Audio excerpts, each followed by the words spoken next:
Assalamualaikum, selamat pagi Ibu. Perkenalkan, nama saya Bidan Isnaini Margi Astuti, saya bidan yang berjaga pada pagi hari ini.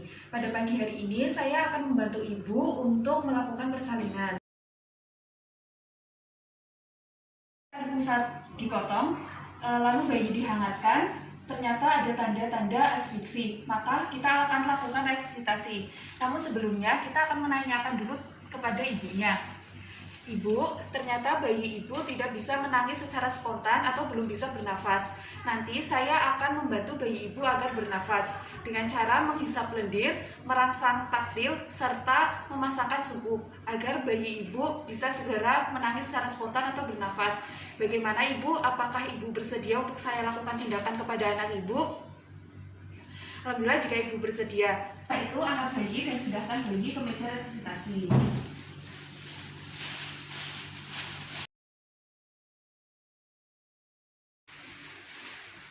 Tempatkan bayi di meja resusitasi.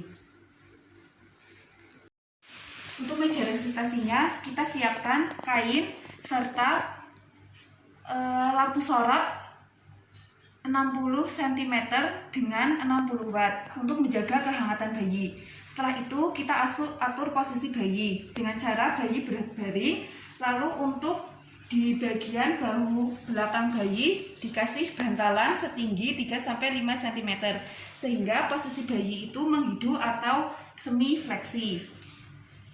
Setelah itu kita lakukan penanganan awal, yaitu menghisap lendir di mulut dan di hidung bayi. Untuk menghisap lendir di mulut bayi itu tidak boleh lebih dari 5 cm. Untuk menghisap lendir di hidung bayi yaitu cukup di kuping hidungnya saja dan tidak boleh lebih dari 3 cm.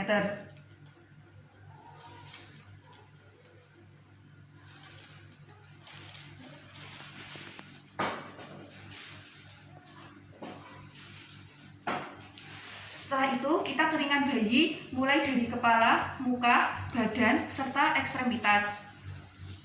Setelah itu kita lakukan rangsangan taktil dengan cara punggung bayi dimasase. Apabila kain bayi itu basah, maka kita ganti dengan kain yang kering. Dan taruh kain yang basah ke tempat. Setelah itu atur posisi bayi kembali.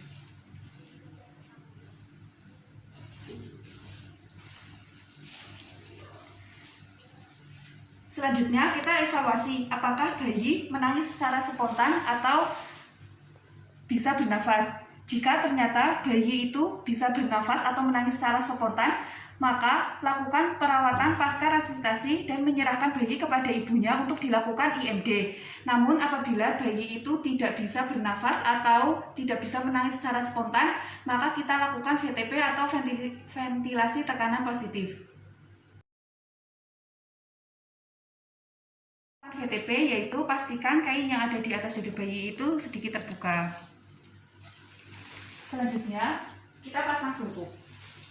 Untuk memasang sungkup yaitu dagu bayi, mulut serta hidung itu dipasang sungkup.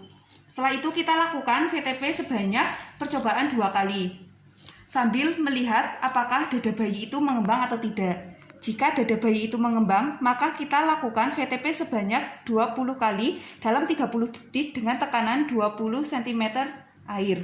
1 lepas-lepas, 2 lepas-lepas, 3 lepas-lepas, 4 lepas-lepas, 20 lepas-lepas.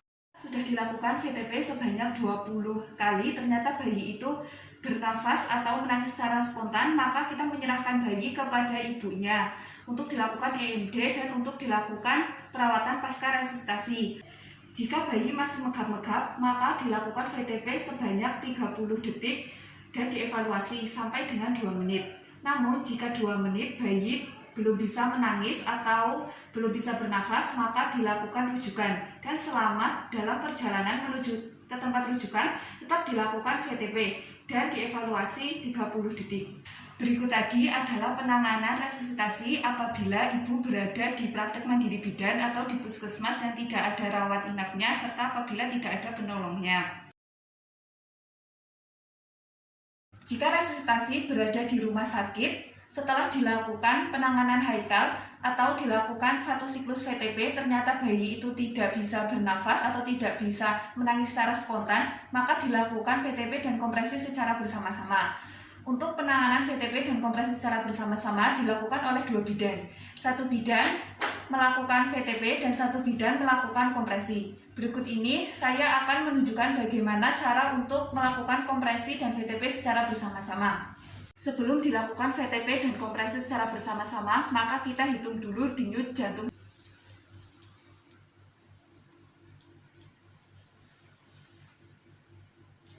Jika didapatkan denyut jantung kurang dari 60 kali per menit, maka dilakukan VTP dan kompresi secara bersama-sama. Dengan cara 3 kali kompresi, yaitu sama dengan 1 kali VTP, dan dilakukan sebanyak 15 kali. 15 kali VTP. 1, 2, 3. 1, 2, 3. 1, 2, 3. Setelah itu, kita lakukan evaluasi lagi denyut jantung selama 1 menit.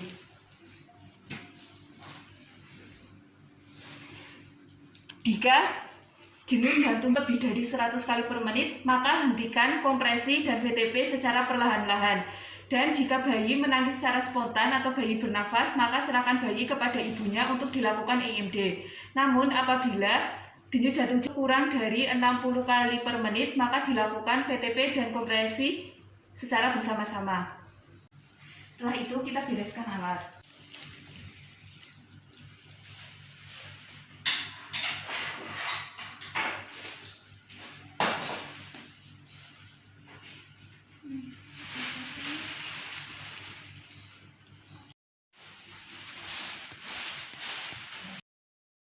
Ibu, setelah saya lakukan resusitasi, bayi ibu sudah bisa bernafas dan sudah bisa menangis secara spontan. Nanti saya akan bantu bayi ibu untuk melakukan inisiasi menyusui dini. Ibu, seluruh rangkaian persalinan dan resusitasi sudah selesai. Sebelum saya meninggalkan tempat ini, apakah yang ditanyakan terlebih dahulu, Ibu?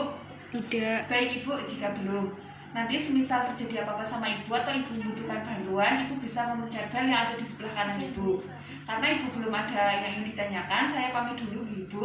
Terima kasih, Ibu. Assalamualaikum.